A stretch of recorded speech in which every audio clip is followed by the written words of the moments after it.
Emmanuelle Pagano, 49 ans, 8e roman. Dans ce 3e livre de la trilogie des Rives, la romancière raconte cette fois une pêche annuelle heure par heure dans une ligne d'étang.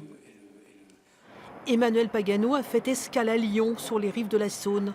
Serez-vous des nôtres est une invitation, un appel à venir partager les liens de l'eau, ceux qu'entretiennent toute une société autour d'un chapelet d'étangs dont le plus grand est baptisé la Caspienne. Un lien qui a créé l'amitié entre Jonathan, fils des propriétaires, et David, fils de métayer. Les deux personnages de ce livre, David et Jonathan, sont liés par une histoire d'amitié d'enfance, pratiquement archaïque, et ils sont liés par l'eau. Les étangs, quasiment, ont créé la société dans laquelle ces hommes vivent.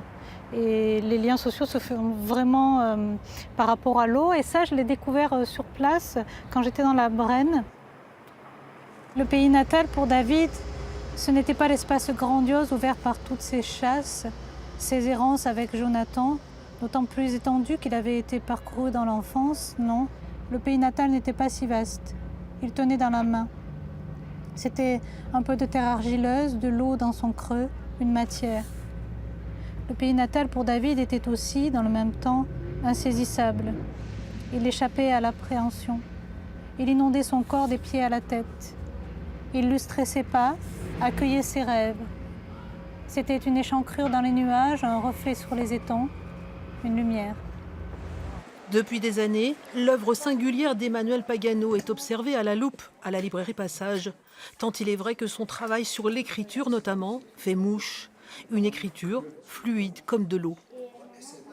J'ai une tendance naturelle au lyrisme qui n'est pas forcément une bonne chose. Je suis assez admirative de ceux qui écrivent de façon assez neutre. Et moi, j'ai tendance à aller dans l'emportement. Donc après, j'essaie quand même d'écréter un peu cet emportement. Mais voilà. Après, évidemment, les phrases sont travaillées, retravaillées, retravaillées, jusqu'à ce qu'il me semble qu'elles s'accordent au sujet que j'aborde. Suivre le sillage d'Emmanuelle Pagano, car oui, on a bien envie de répondre à son invitation.